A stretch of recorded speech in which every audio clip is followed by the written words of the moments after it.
Hi parents, this is doctor Pradeep Sharma, paediatrician.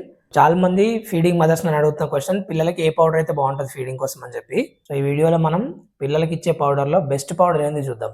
Powder ఇవ్వడానికి ఒకే ఒక్క indication, తల్లికి అసలే పాలు రావట్లేదు మొదట 6 నెలలు, పిల్లలు అసలు బరువు పెరగట్లేదు ఎందుకంటే వాళ్ళకి తల్లిపాలు సరిపోవట్లేదు. బట్ తల్లిపాలు అన్నిటికన్నా శ్రేష్టమైనవి. అది ఎక్కడ, మీరు వాడే ప్రతి డబ్బా మీద రాసి ఉంటుంది. చూపిస్తున్నా ఒకసారి, డబ్బాలో చూడండి. డబ్బా అమ్మేటోడే తల్లిపాలు శ్రేయస్కరం అని రాస్తున్నాడంటే మీరు అర్థం చేసుకోవాలి. రీసెంట్గా ఒక మదర్ అడిగినారు కామెంట్లో, మా పాపకు పాలు సరిపోవట్లేదండి, సో నేను ఏదో ఎక్స్ పౌడర్ వాడుతున్నాను, ఇంతకన్నా బెస్ట్ పౌడర్ ఏమైనా సజెస్ట్ చేయగలుగుతారా అని చెప్పి అడిగినారు. నేను అడిగిన నెక్స్ట్ క్వశ్చన్ ఏంది, పాప వెయిట్ ఎంత ఉంది? పాప వయసు 4 నెలలు, వెయిట్ అరౌండ్ 5 kgs ఉంది అని చెప్పినారు. పాప వెయిట్ ప్రాపర్గానే ఉంది. పాలు తాగకపోతే అయితే పాప వెయిట్ పెరగదు కదా, ఎందుకంటే పిల్లలు ఫస్ట్ 6 నెలల్లో తాగేది కేవలం తల్లిపాలు మాత్రమే. వెయిట్ మంచిగా పెరుగుతుంది, 5 kgs అంటే it's a very good weight. Normal weight gain అయినా కూడా మీకు మాత్రం పాలు సరిపోవట్లేదన్న ఫీలింగ్ ఉంది, బేబీ మాత్రం వెయిట్ గెయిన్ అవుతుంది.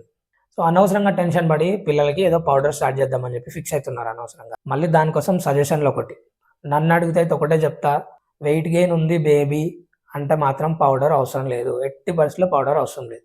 సో మార్కెటింగ్ స్ట్రాటజీస్ చాలా ఉన్నాయి, ప్లస్ ప్రో గోల్డ్ ఏది పడుతుందో రాసేస్తారు. సో మీరు అవన్నీ చూసి దానిలో ఇది ఉంటుంది అది ఉంటుంది, పిల్లల బ్రెయిన్ డెవలప్మెంట్కి హెల్ప్ అవుతుంది అన్నీ ఏమో చెప్తారు. ఎంత పౌడర్ తయారు చేసినా కూడా తల్లిపాలను మించిన పౌడర్ ఎవరు తయారు చేయలేరు. ఇప్పుడు ఆ క్వశ్చన్ అడిగిన వాళ్ళకి ఆన్సర్ ఒకటే, తల్లిపాలు బెస్ట్, వెయిట్ గెయిన్ మంచిగా ఉంది, అదే కంటిన్యూ చేయండి.